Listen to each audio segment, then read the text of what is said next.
So this is my kitchen window right behind me. Normally, I'm feeding birds all day and looking out and seeing orioles and hundreds and thousands of hummingbirds.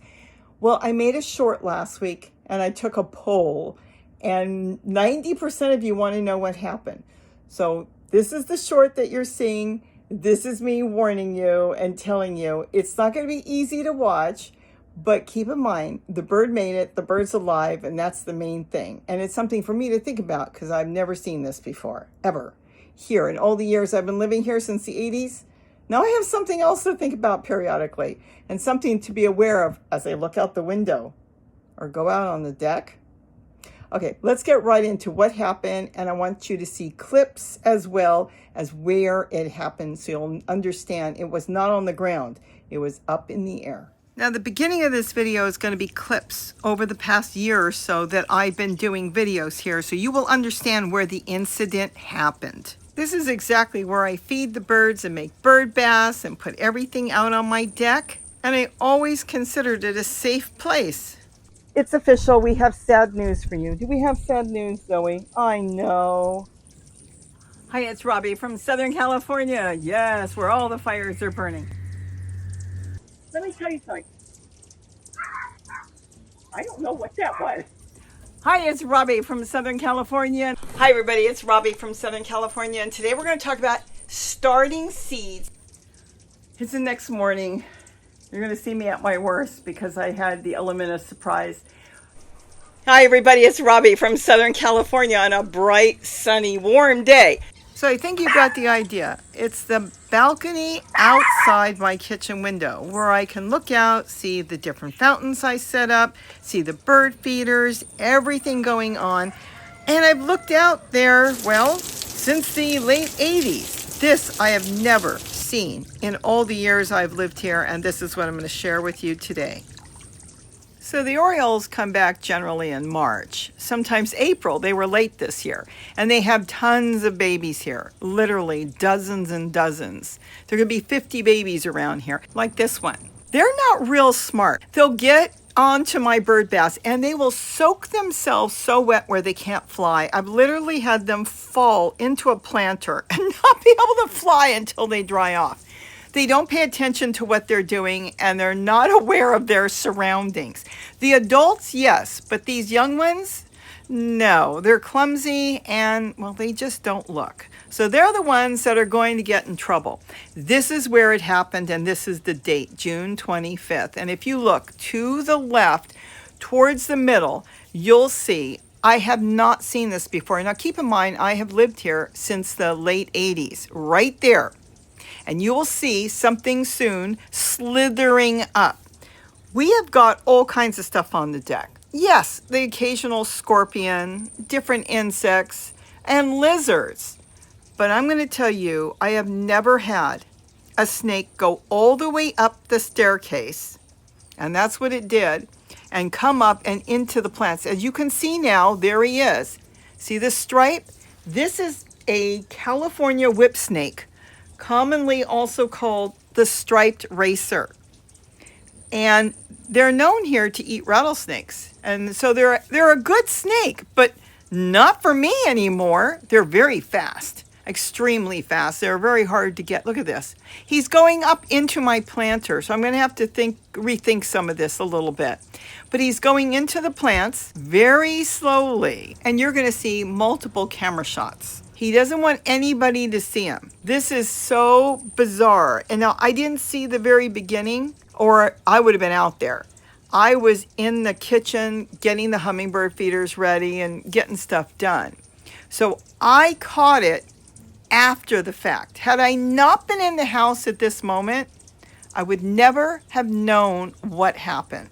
I would never even believe if somebody told me this could happen. Watch it, him slowly. I've got a lot of cameras. You'll see different angles. I have them set up to watch the feeders, so I know what feeders need to be changed. See the hummingbirds feeding. I know it's blurry, but keep in mind, these are just security cameras. It's the Wise Cam, and I'm zoomed in right there. Keep an eye on that Oriole that's feeding on that feeder, and you'll see whoa, he grabbed it. Now, if you really looked, you saw, which I found out afterwards, the bird hit the ground and lost its tail. Now you're going to see a close-up. Look more towards the middle right at that end feeder, and you will see him right there. That's the body. He's slowly going from one dish pan to the other through the flower pots, and he's slowly going up. Look at that. Look at that. He reached and stretched his body over 2 feet straight up. Creepy?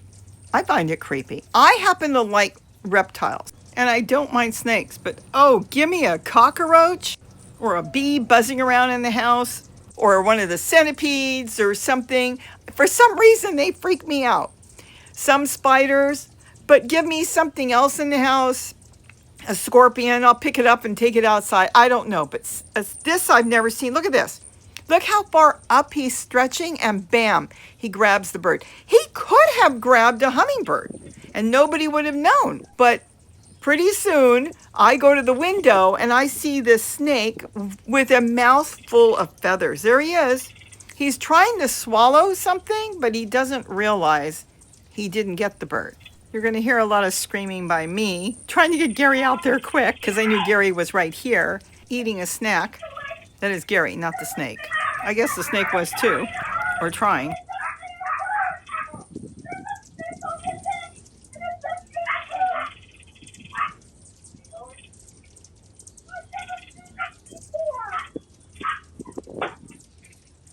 Snake? Whereabouts? On the what? I thought he swallowed the bird, and Gary's looking down on the ground for a snake. It didn't. It got the tail feathers.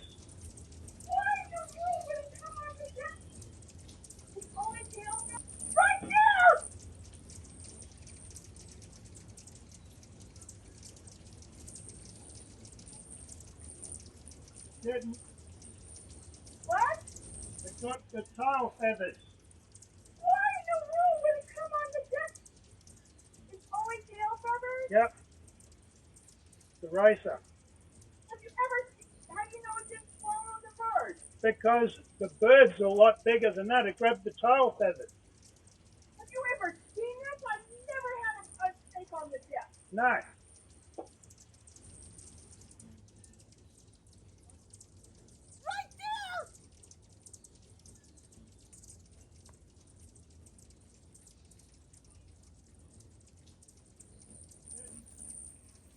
What? Why in the world would it come on the deck? It's only tail feathers? Yep. Racer. Have you ever seen, how do you know it didn't swallow the bird? Because the bird's a lot bigger than that. It grabbed the tail feathers.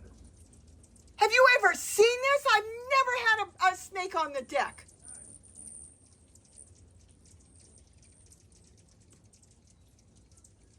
Tail, I guess, and that's too big for this snake. Unreal. I found a 4-foot gopher in my garden. I picked it up to measure how What is that, big Zoe? it was.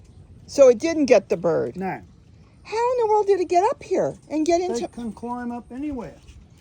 Climb up through here. They can climb up the But then it side. went. Oh, they go up straight up trees. Yeah, they zip right up things. So he only had the tail feather. Yeah. You silly, silly snake! Don't you dare go after birds! Don't you stick your tongue out at me! That's a snake, Zoe, and you do not go after snakes. Just so you know, Gary in the neighborhood is the one that goes to people's homes when a snake gets too close, and they call him, and he goes. He did it in Australia, too. But in Australia, he used to go collect the poisonous snakes out of people's houses or outhouses. I didn't even think about snakes ever coming up on the deck. Now I got to worry about rattlesnakes. Not rattlesnakes. Racers. Snakes are bad. You do not go near snakes. She's He's walking. not freaking out by it or barking or anything. So that's it. I would never believe a snake would go all the way up the stairs and attack a bird. Like I said, I've never had a snake here. But this is what Gary does. He moves snakes around. He took it way to the other side of the property, hopes of never seeing it again. I did have the bird come back, so thank goodness the bird is fine. It's hanging out with its dad here. And days later, Gary sees the snake in our fence, weaving itself in and out. Crazy snake. But the bird is fine. Everything is good. And we do this around here. There was an inside joke. I'll put the little cartoon they made us on there because Gary does go and help her with insects and snakes. But all is good. I am going to alter some of the plants on the rail there so it's lower so they'll be able to see if anything is lurking. But now you can be aware that things can go up that high and hide in plants on a deck. Well, like I said, I would have never have believed it if I did not see it. I would have just found some feathers and I would have thought, what? Did Zoe get a bird? We don't have any cats. It was a snake. And here's the joke that my neighbor had drawn up by a friend because Gary's always going over there. With that, have a wonderful day and don't forget to eat what you grow. Well, now you know. Bye-bye. Gary just called me. There's a rattlesnake.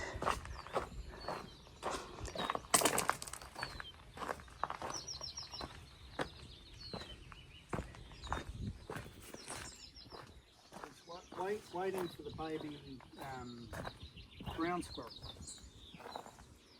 I don't see it. Just down there. Oh, my. Open the gate. Can you open the gate? Yeah, it's not going to go anywhere. Well, it just so happens he did. He disappeared. This was a few weeks ago. We haven't seen him since. I think it's a little big for our racer to eat, but this is why racers are good around here. I guess they do take a few of the rattlesnakes out. Oh, well, we've got to watch where we walk around here.